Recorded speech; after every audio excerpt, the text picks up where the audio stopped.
Welcome to episode number 11 of a sports podcast with Ricky and Ian. I am Ian. That is Ricky right there. And I think we're ready for this episode, Ricky. We're winding down, though, on the season. Yeah, we are. Only two more after this one.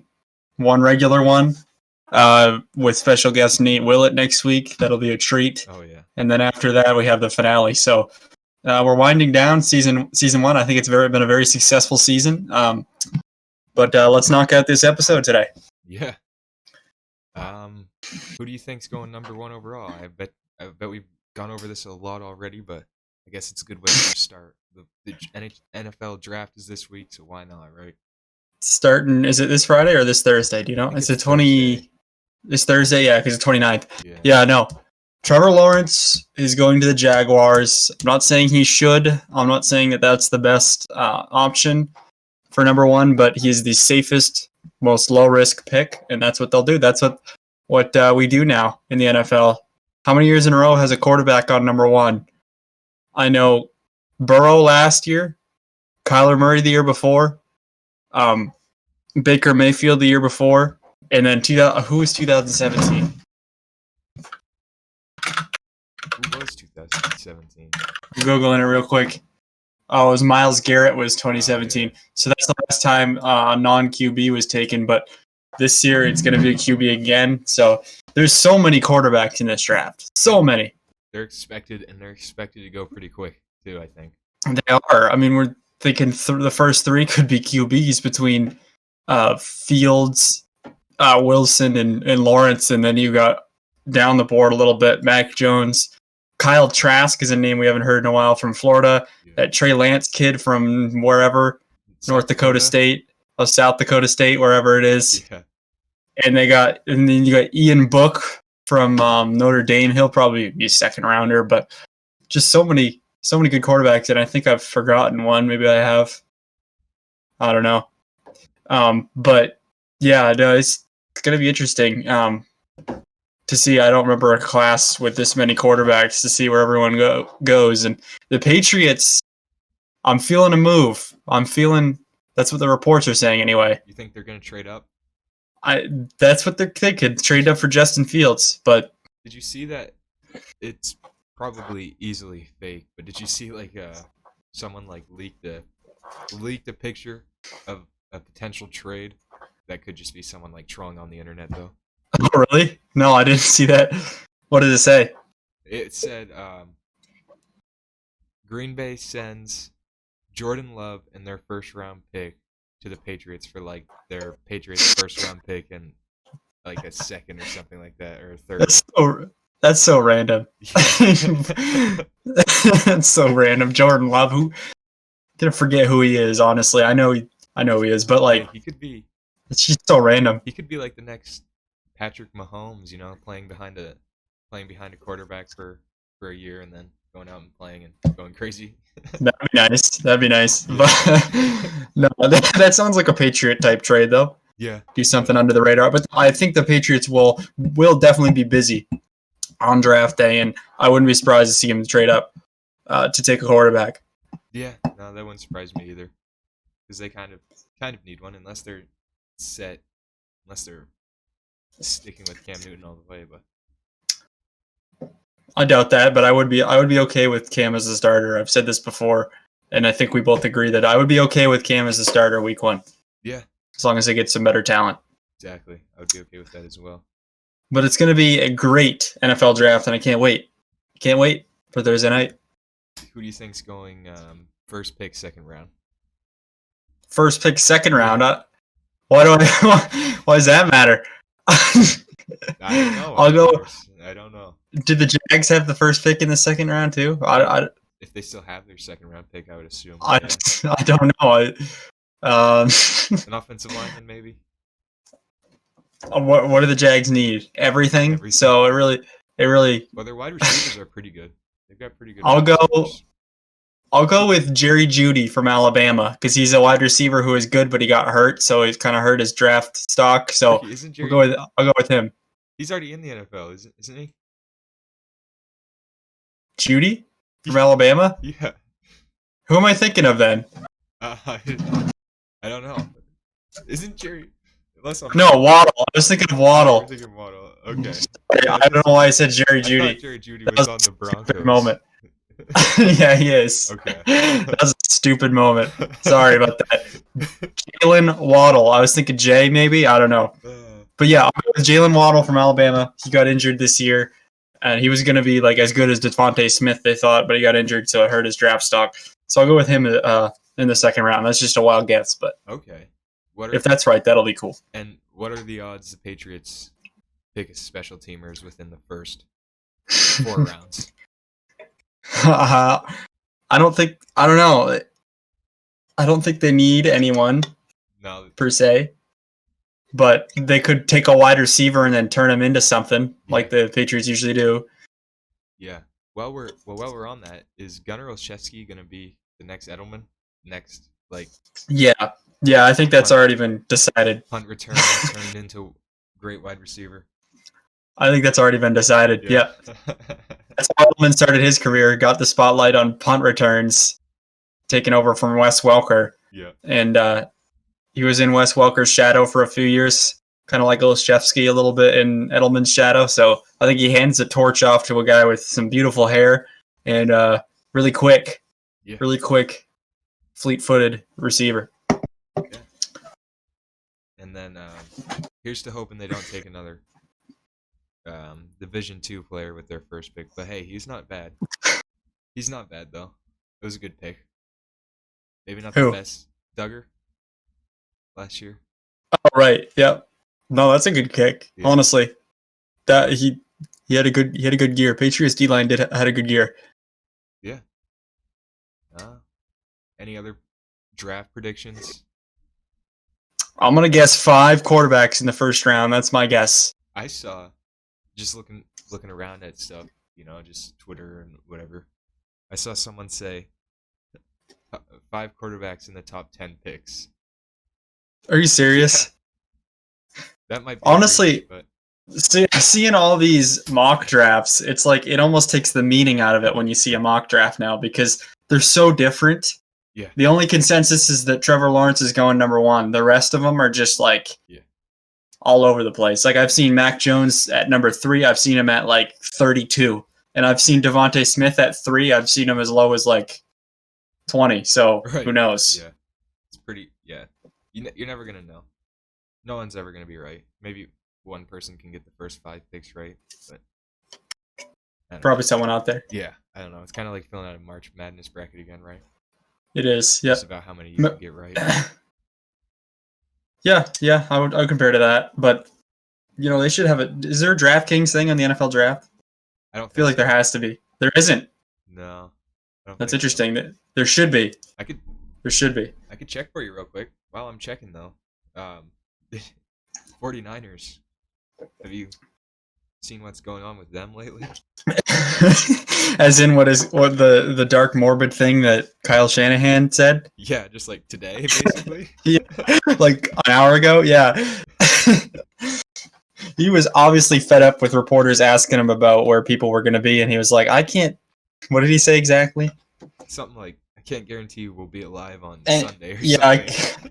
I can't guarantee that anybody in the world will be alive Sunday. Yeah. That's what he said. I'm reading it.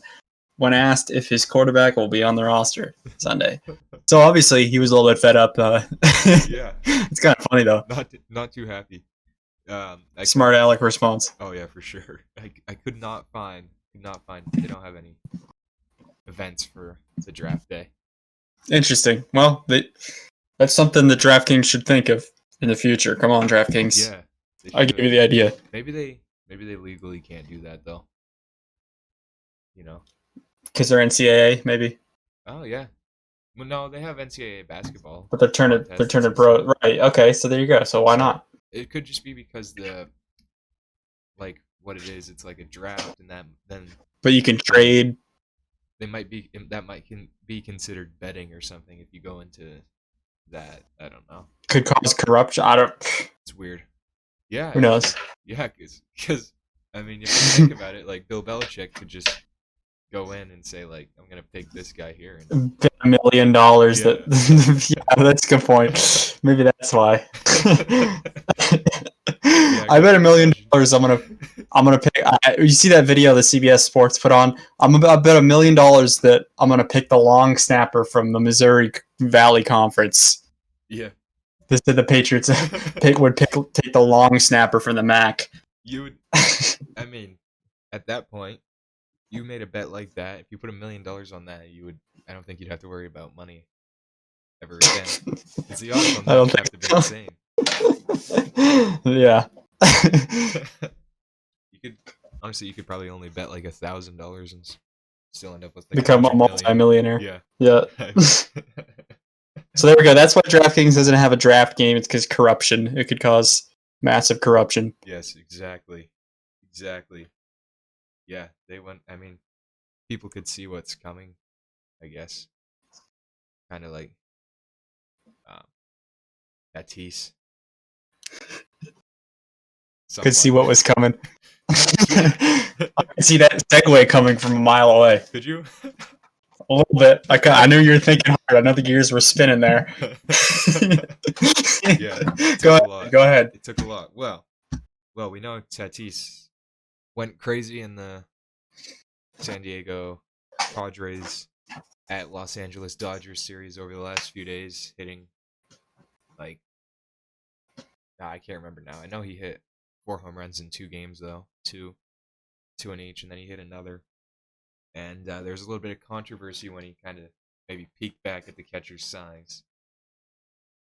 This is the second run-in now that he's had with unwritten rules in baseball. Oh yeah. Right? Yeah. Last year when they were up by a bunch, with bases loaded, and he swung for a home. I don't know why that's controversial, but anyway. Like let him swing the bat at least. Yeah, John Boy did a good breakdown on that, explaining why that's stupid. But yeah, now the second time that he's been in some hot water with the old heads, huh? Yeah, they're probably not huge fans of him, but I mean, I hate generation is stealing signs from the catcher is kind of a jerk move. Yeah, especially if you're just for being honest, peeking back. I mean, if you like end up legally, like runner gets on second base, right? Figure something out, then doing something, yeah, right. Then okay, but like looking straight back or putting cameras in the outfield. That's just that's putting cameras in the outfield.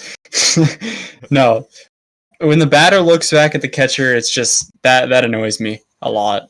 Yeah, like come on, just watch the pitcher. Play like everybody else. Play the game the right way. Exactly.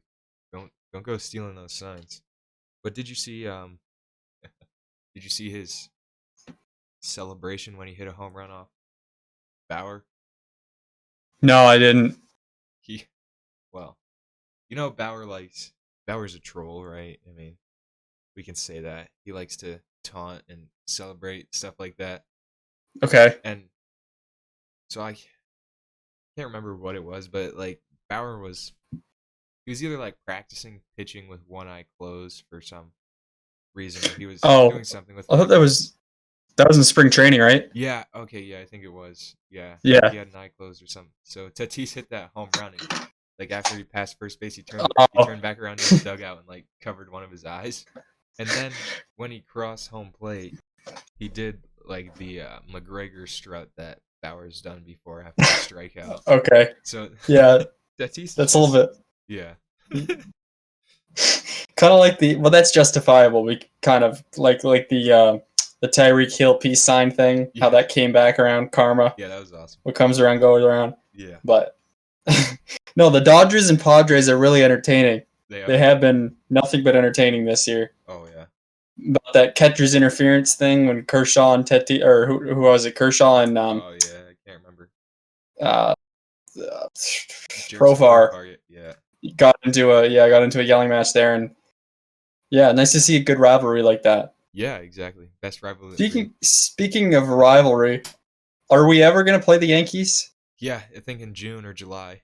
June 4th. I looked ahead. Yeah, that's ridiculous. Yeah. You know, why I don't get that, because in past years, I know this year's a little different, but in past years, the latest you would play the Yankees is like the last week of April. Right. either you'd play him in one of the first two series or you'd play him in like late April. Yeah. To go the entire month of April and then the entire month of May without playing him, I don't understand why. Like, do you know why? Like, I don't get it. They're gonna end up playing him the same amount of times, I assume, like 18, 19 games total. Yeah, of course. So, well, and it's the Red Sox and Yankees haven't played each other yet. Aren't going to play each other until June.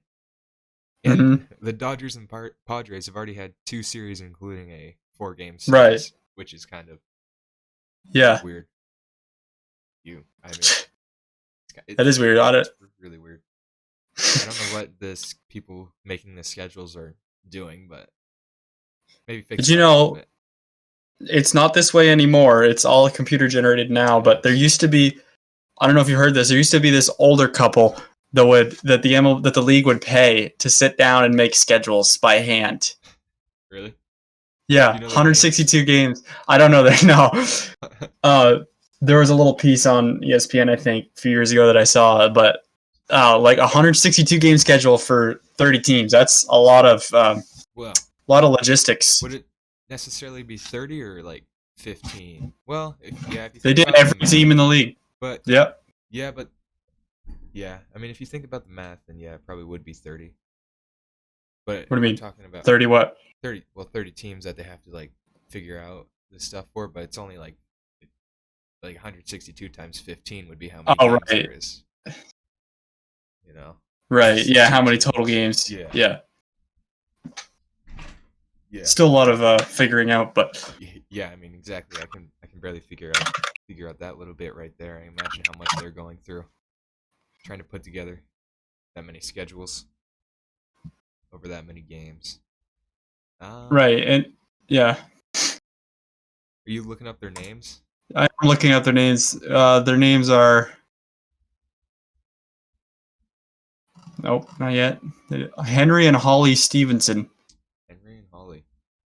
Well. For scheduling 2,430 games in just 180 day season. Wow. That's insane. Yeah. I would never be able to do that. No. Just one couple sits down to do it. That's just crazy. That's baseball, though. That just seems like a baseball thing. Something so simple and. Baseball. Yeah. What a great game. What a great game baseball is. If we're being honest. Speaking of a guy that appreciates baseball. That wasn't a great segue. But Joe West. Joe West. We both read that article on Joe West, correct? Oh yeah. I didn't have time to really finish it. Okay, that's fine. But you read a lot of it. Yeah. And I think this right here, I think we decided it about a week ago. The title of this episode, The Most Interesting Man in Baseball. Oh, right. Yes. Joe West. Much like those commercials, I don't know if you remember those Dos Equis commercials, yeah. the most interesting man in the world. Yeah. I don't always drink beer, but when I do. Right. No. Joe West is easily the most interesting man in baseball. Oh, yeah. The cowboy. There's a lot. I can guarantee it right now. If you're listening to this, unless you're a Joe West super fan, there's something here you haven't known. There's a lot you don't know about him. And there's a reason why we're calling him the most interesting man in baseball. That's because he is. Yep. We don't hand 100%. That title out easily. It's not free. He earned it. So he's been umping. I should have wrote down the year. Joe West. 1976. It was 76? Okay. Was his first game. I don't know who it was. So he has over 45 seasons under his belt. He did working on a 46th. Well, he did take like a 3-year break because of something. Oh, he did? Yeah. Oh, okay. I didn't know that. He was out of it from like 1999 to 2002. Interesting. Okay. Interesting. There you go. Most interesting man. Yes. Anyway. So, sorry, were you going to say something? No, it was just, no, fine, go ahead. So I've got some stuff written down, but anyway, my favorite quote of Joe West from this article was, I can't put you in jail, but I can kick you out of the game. Right. Like he did to a general manager, maybe the first ever, or a president. That was cool. Operations, whatever position it is. Of course, yeah. The first ever to probably do that, and maybe going to be the only one. And of course it was Joe West to do it. Yes. Of course it was. It wouldn't be anyone else. The guy sitting in an empty stadium heckling the home plate umpire. This was last year when every stadium was empty from the top deck, but in an empty stadium you can hear him like it's right next to you. Mm-hmm. Like, and they blamed it on him not wearing a mask, but it was clearly because he was giving the home plate umpire business. Yeah, we won't get too much into this part, but just based off reading that article, I don't think Joe West would eject someone for not wearing a mask. Yeah, true. Yeah, Joe West did say that the coronavirus death rates were exaggerated, I guess. Yeah, he said. So got into some hot water for that. But anyway, in 1982, Joe West was suspended for shoving Braves manager Joe Torre. In 1999, he was suspended for throwing pitcher Dennis Cook to the ground. And there's other times he's been suspended too, but in 2014, he was suspended for grabbing Papelbon's jersey after he ejected Jonathan Papelbon for adjusting his cup. Yeah.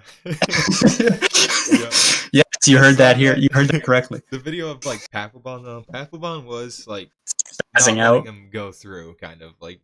Yeah. Papelbon did play a big part in that, and you know Papelbon is kind absolutely of like a hothead type of guy. You know, he might have a little bit of anger issues. Absolutely. Yeah. So I mean, Joe West might have thought threatened. So who knows? I don't feel like Joe West is the type of guy to feel threatened though. Absolutely not. An example of that is my favorite story from the article. Carlos Beltran slid into second, got thrown out. Beltran thought he was safe, and Beltran called him Grandpa. Called Joe West, the umpire at second base, Grandpa. And Joe West says, "I was in Puerto Rico in 1976, so I could be your grandpa." Did you read that part? I didn't know. Okay.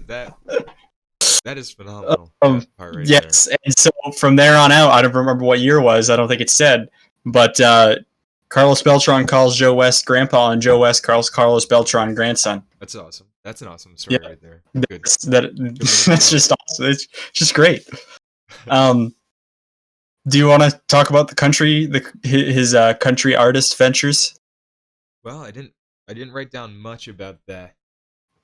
It's okay. Well, I mean, he has 2 albums. One on Spotify. He has 134 monthly listeners on Spotify. Each track has less than 1,000 plays. I'll just say that because I checked it not long ago. He has a song called "Out at Home." It's the one I listened to. And the line in the chorus is, "If you cheat on me, you'll be out at home." Did you listen to Men in Blue? No, I didn't. Wait, is that? It's about umpires. It's. I gotta listen to that. I don't know what his other songs are, if they're like he's really singing in it, but this one's he's really just telling a story. Oh, okay. Because there's other. Yeah, I listened to. I played one where he's just like talking the whole time. Yeah, so he might be more of a storyteller than in his. Kind of like a folk singer. Right. Yeah, he's talking about. Yeah, about the Men in Blue. Sometimes they cheer, and sometimes they boo, and something like that goes on. It's a great song, though. His name on Spotify, if you're wondering, is Cowboy Joe West. He's verified, yet he only has 134 monthly listeners. Well, he deserves it. He sung at the Grand Ole Opry. He also said in the article that singing is way harder than calling balls and strikes. And he also said in the article that calling balls and strikes is way harder than it looks, too. So that gives you an idea. He said he had never... Oh, go ahead. Sorry, go ahead. Go ahead. No, okay, I was going to say... He said he had never been more nervous after doing like World Series games and all that. He had never been more nervous from when he sung at the Grand Ole Opry. So, a little bit about his music career. He also says, for anyone out there thinking about being an umpire, he also says it's like golf. It looks easy by watching it. Yes. But once you actually do it, it's definitely difficult. The umpires make it look easy, he says. Yes. Yeah. That's exactly right. He said that when he was a kid, he would see golfers like Sam Snead swinging a club like, "Oh, I could do that. That looks easy." And his father said, "Don't tell yourself that. you can't say that you can ride a horse like Clint Eastwood. No one can ride a horse like Clint Eastwood. Right. You never will be able to do that. Don't say that to yourself. And he makes that comparison to umpiring, which I've learned through personal experience, just umping Little League, that it's not easy. So, maybe one of the things that really stood out in the article to me. I'm not going to remember this verbatim here, but it's someone like there was a manager who got mad at him about a call, and he said something like, "Come on, Joe, just admit to me you missed it." He's like, "I didn't miss it. I might not have got it right, but I didn't miss it." Okay.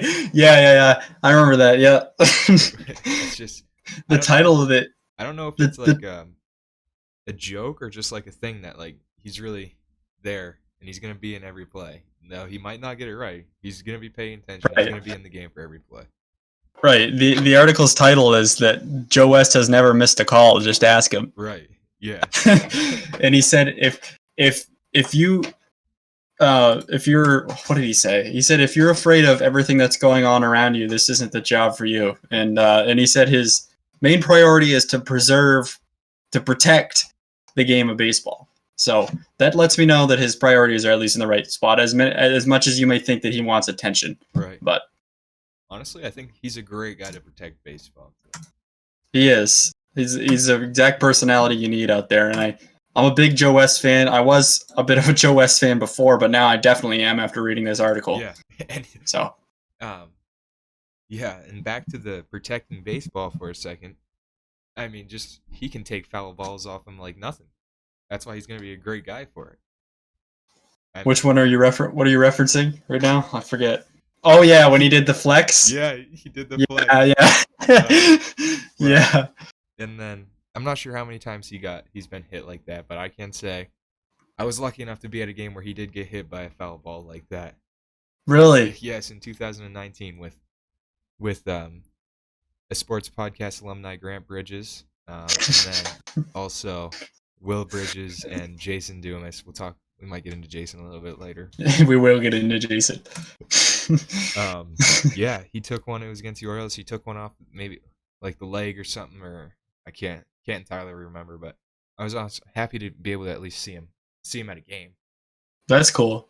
I mean, I wish they had like you can buy like jerseys, Red Sox jerseys, whatever it is. I wish you could get umpire jerseys or something like that. Me too. Took the words out of my mouth. Yeah, I would get a Joe West. I would get a Joe West jersey. I would too. Well, I mean, each umpire has their own distinct number, so just maybe try to find an umpire shirt with his number or something. Or just get like a black polo and put the patch on with the number, Yeah, exactly. Something like that. Exactly. Wow, Joe West. He's worked The 6 GOAT. World Series. If Has he? number's correct. Yeah, I looked it up. Yeah. Those numbers, I feel like, though, he's been in so long, like, who knows how accurate that can really be. Maybe he's done more, maybe he's done less, but that's what I found. 6 World Series. In 6 different decades, too. Yeah. And he's coming up on... Did he pass the guy for the most games umpired, or is he just coming up on it? I can't tell you. I don't remember. You'll have to check back with me later on that one. Oh, is that now the trivia question? Might be. and who has the most games? Yeah. I just read the name tonight. You're gonna have to think of a different question because I just read the name tonight, but I know I'm not gonna get it. Oh, well, is it a good time to go to trivia, or do you have more on Joe West? No, I think it's a good time to go to trivia. I guess. All right. Who's worked the most or umpired the most Major League Baseball games in history? Well, I just read the stinking name tonight, but I don't remember because it didn't stand out enough to me. I remember the amount, close to the amount. Really? It's like 5,400 something, right? No. It's 5,369. 300. Okay, so I was really close. All right. Yeah. I think there's an H in the last name. Am I right about that? No. Is it Davis? Something Davis? No? Okay, I have no idea then. It's Bill Clem. Okay, yeah. Bill Clem. I remember now. Cowboy Joe West in second place. He's at about 5,300 and climbing. Wait, is third place? Do you have third place written I down? don't have third place written Oh, down okay. because after Joe West, I didn't think there's anything too important about it at that point. True. But yeah, the guy Joe Dang West, it. he's gonna pass. Should have remembered that. He's gonna be first place all time. Definitely. I really hope he so. is I mean, this season he should finish it. he's the GOAT of umpires, and I don't think there's any denying that. No, there's no. You can though. You can deny it all you want, but Angel Hernandez, as Frank would attest. Frank. What a guy, Frank. If you're listening, shout out, man. Thank you for that gem of a take on when you were on here about Angel Hernandez. Beautiful. Anyway, in your trivia question, I kind of made up this question accidentally because I was wondering the answer to it myself, and I looked it up, and I was like, that'd be a great question for trivia.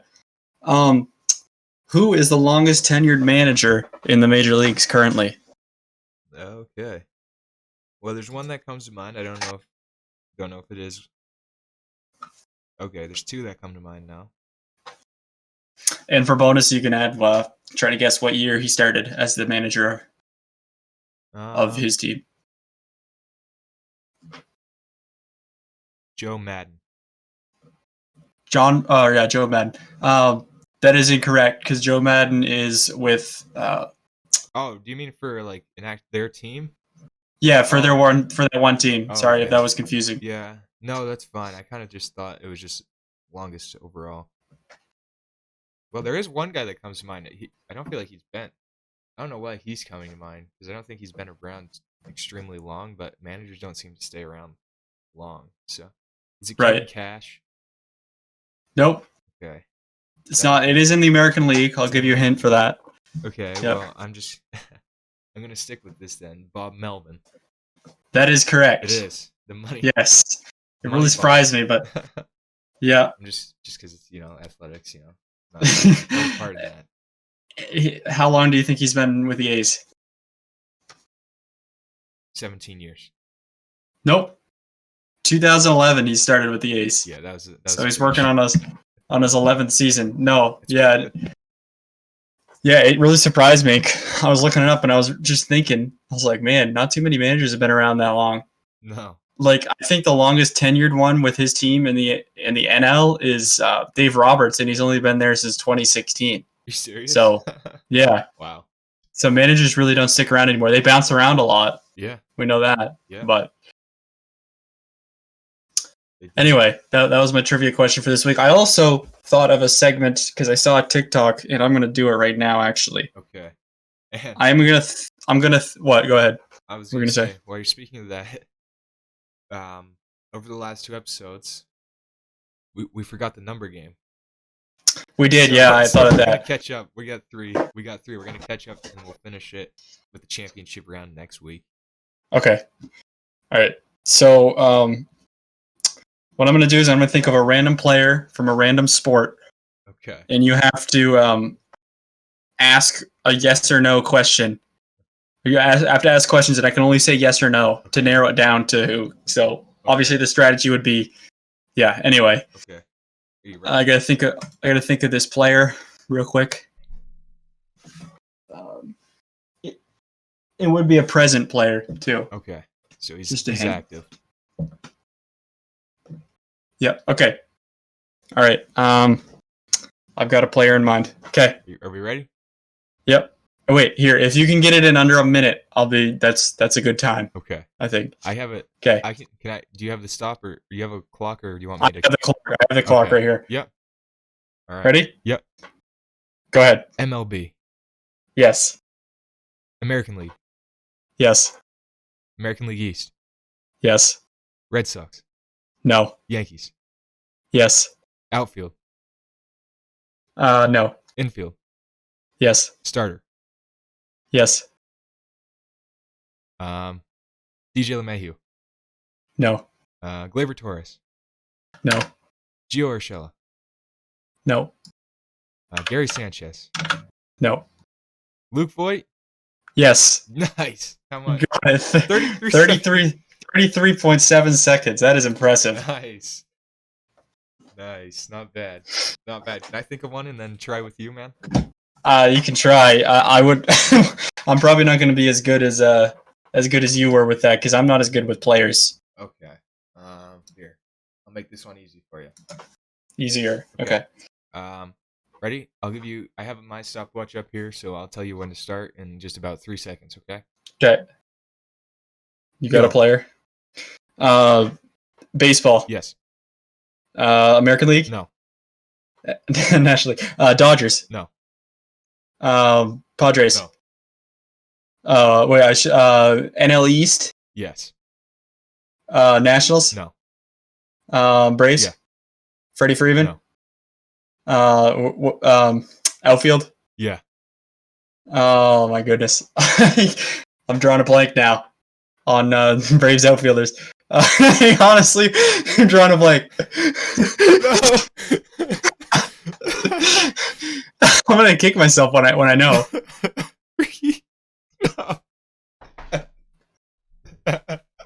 It's a gimme.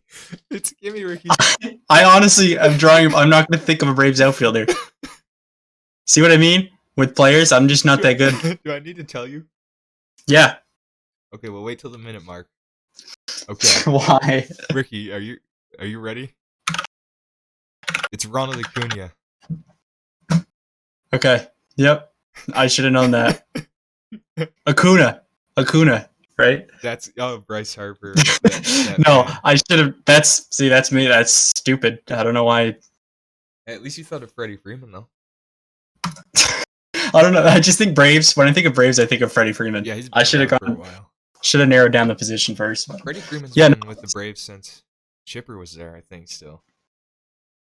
Man, that's a long time then. Yeah, he was. I remember that. Yeah. They were in the playoffs in 2012, I think, and that was Chipper Jones' last year. Yeah. But that segment is more geared for you because you know your players better than I do. You think so? Yeah. Well, next week then we'll have to try again. That should be fun. Okay. Number 4, Ricky. We're on number 4. You chose Brett Favre for the NFL. For the NHL, There's really got to only be one option here. Bobby Orr. Yeah, that's Bobby Orr. We know that. Yeah. So that's the only one you wrote. Let's go to the MLB. You need some numbers or people, players. Lou Gehrig. Yeah. Yep. But go ahead and name the list. Lou Gehrig, Duke Schneider, Ralph Kiner, and then I just threw in Yadier Molina because people say he might be one of the best catchers of all time. So, anywhere's number 4. Yogi Berra. Wait, no, Yogi Berra's 8. No, I think out of respect for the game, we have to go with Lou Gehrig. Do you disagree? Really? Yeah, we got to go. Okay, you agree? Okay, good. No, yeah, I think Lou Gehrig's a good option there. And NBA, I think you're going to need me to list some. Yeah, definitely. Okay. But I think I'm going to list, after the list, I think there's really only one player we can go with. All right. So there's Charles Barkley, Rick Barry, Moses Malone, and Alex Caruso. Rick Barry, I know, shot underhanded free throws. So you're not actually going to go Rick Barry, are you? No, I'm not. Charles Barkley. Yeah, I think that's the option. Ricky. Probably the worst television host of all time, but we won't talk about that. What? Did you not notice I threw Alex Caruso in there? Who's that? Honestly, who is that? You don't know who Alex Caruso is? Who did he play for? He plays for the Los Angeles Lakers. What is he a meme that I don't know about? Yeah, I think so, somewhat. He kind of started out as a meme, and then he actually got pretty decent. Oh, really? Yeah, he's like bald and white guy that wears a headband. Yeah, I see that now. I looked him up. You know who he is. I've never seen an Alex Caruso meme. I'm like an old person here. I'm so out of touch. All right. Well, I guess we're gonna have the finals next week between Brett Favre, Bobby Orr, Lou Gehrig, Charles Barkley. That's gonna be interesting. Definitely, could be anyone. It could be, definitely. That's actually, wow. This is actually going to be a tough one, isn't it? That is going to be interesting. That's going to be tough. Okay. I guess we All can right. head to the weekly recap. We can start with Yes. like last week's. That's when, because you played football, and you played On Saturday. baseball. We had 6-on-6. My team won handily. We had the speed. We won by a bunch. That's all I remember, kind of. There's a lot of cool plays, pick sixes and laterals. But anyway. But I think the real topic for last week is got to Yeah, be and baseball. this is how we should end our podcast too. We don't need to talk about anything else after You this. don't think so? No, this is how we end it. Hold on. Can I just ask you a question though? Can I just before we get into this week? What happened to Saul? Well, okay, so I'm on the sideline because we were running a sub in this game, and it was my turn to sit out, and my team had the ball, and we were really not doing well offensively. We had given up. We were up by 2, and then we found ourselves down 1 here, so we really needed to put a drive together. Yeah. And it was a 3rd down play, and Lund threw it to Christian, and Chris caught it, and Chris kind of got tackled by Saul. Like, Saul ran into him, and somehow their feet got tangled up. Saul twisted his ankle, sprained his ankle, high ankle sprain, we believe, and that was the end of the game. There was about 3.5 minutes left in the 4th quarter. But yeah, So, we don't think it's that serious. I don't know. I don't want to speak because I don't know all the facts, but I think he'll be okay for baseball this summer. right. Okay, that's good. So, and I don't mean to laugh there. It's just that would make 2 weeks in a row to end on exactly. To end on an injury. I thought of that too.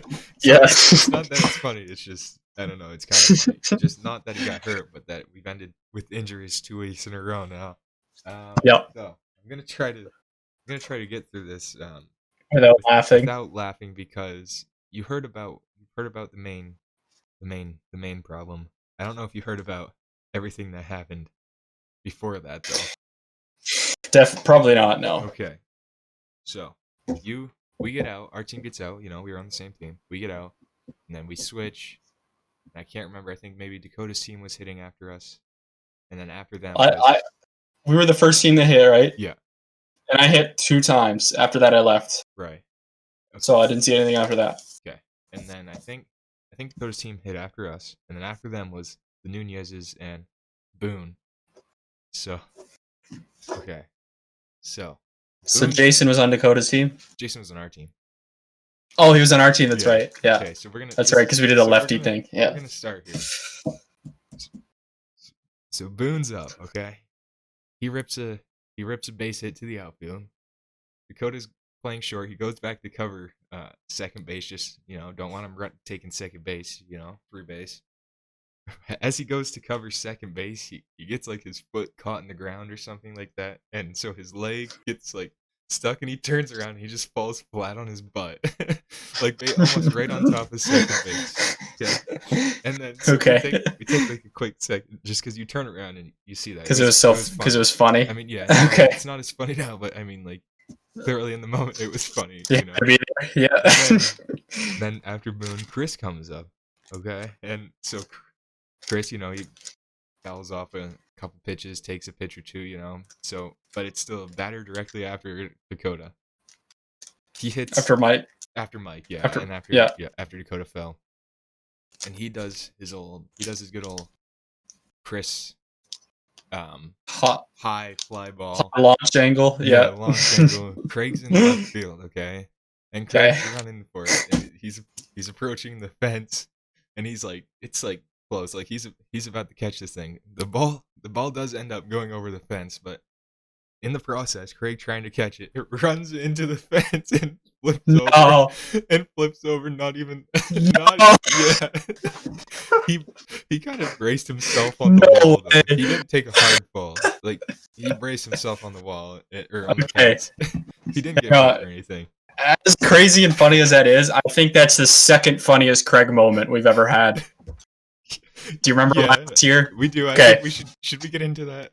I mean, while we're here, you think so? Yeah, while we're here, let's uncover it. Let's uncover that ball of wax. Yeah, or get it wax. So okay. All right. You're the center fielder. You can So I'll tell the story, I guess. Yeah. I'm actually in the infield when this happened, I believe. Yeah, I was. Or I was running I think I was in the. No, was I in left field? Maybe it was in left field. I know Craig's in center. There's a really big. Was it a bee's nest or a hornet's nest? Yeah. In like right center, and we didn't have a right fielder all night. And the ball, we didn't think it was a threat because the ball had been hit there many times, and the outfielder got it and threw it in. This one time, Craig goes and gets the ball and throws it in, and the play is over. And all of a sudden, out of nowhere, we just hear this yelling, this tirade of profanity, just like, and we're like, we all turn, what is going on? He's like, oh, and he runs, he's full dead sprint. I've never seen Craig run this fast. Runs right into the infield, takes off his shirt and starts whipping it like on his back, and falls on the ground, rolls around. And we still haven't put 2 and 2 together and what the H is happening. The Hornets had apparently made Craig their new home for a little bit, and he started freaking out and basically had a Hornet attack and ran full speed into the infield, and we all just fell down laughing. Like it was unreal. Wow. So as funny as Craig flipping over the fence as I imagine would be, because I would probably lose it too, I think nothing is going to top that moment from last summer. No, I don't think that might be one of the funniest moments in our baseball history. It might be, and it's not even baseball related, really. No, not really. No. So let's just think.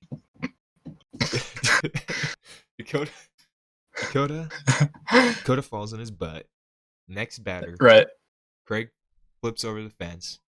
They get out. We come up to bat. I will just mention I did hit a home run, Ricky. I did hit a home run. You did. Good for you.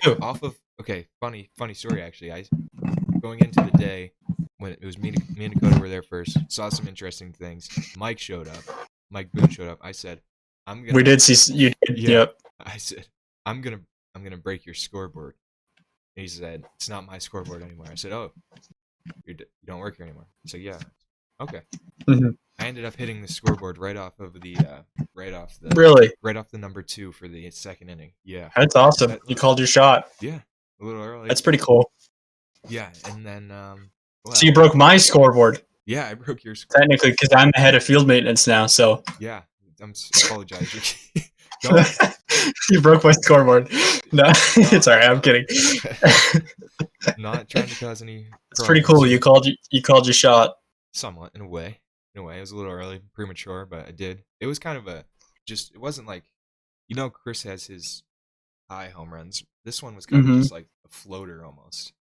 You know what I mean? It kept going. It just, yeah. It was in the air for a while. I had time to look at it. That's good. Yeah, and then so we get a few outs, and then here we go. Is this the very next inning? This is like the very next at bat. Well, okay.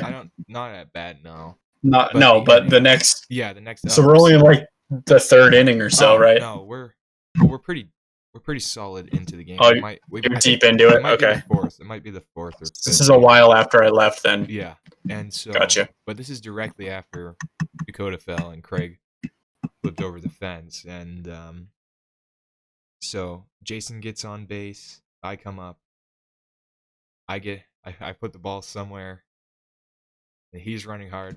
I'm gonna try not to laugh here, because I don't. It's not a funny thing. I really feel bad. I do really feel bad, but sometimes you can't. For some reason, maybe it just helps the pain a little more to laugh. But I'm gonna attempt not to laugh here because it's the best medicine for you, man. Laughter is the best ACL medicine, I think. Yeah, because Jason's rounding second. He's on his way to third. He goes to third. Dakota says, "What happens is." He goes to step on the bag or whatever, but he kind of misses, and I don't know if he like hyperextended his leg or whatever happened, and it sounded like he tore another ACL, unfortunately. So he's gonna be out for a while. He's done for the year. Yeah. We can have a moment of silence for Jason's meniscus, ACL, whatever it is. Yeah. Can we? Would it be rude to throw Saul's ankle in? And Saul's ankle, yeah. Okay. No, that's not rude at all. I think we've had some unfortunate injuries in the last 2 weeks, so Yeah, let's hold a moment of silence for those injuries here. of course.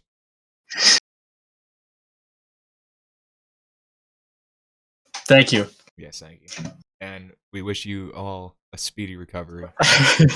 Absolutely. Hopefully more health Absolutely. afterwards. There are better days ahead Yes. for both the ankle and the meniscus. Yes. Yeah. Well. Ladies and gentlemen, thank you for listening to episode 11 of a sports podcast. I hope it didn't interrupt you if you had anything left, Ian. But that concludes this episode. It was a fun one, just for it was funny. I think we got a lot of good moments for the previews. But we got one more regular episode after this with special guest Nate Willett next week, and then we'll have our finale. So thank you very much for listening. We'll see you next time on a sports podcast.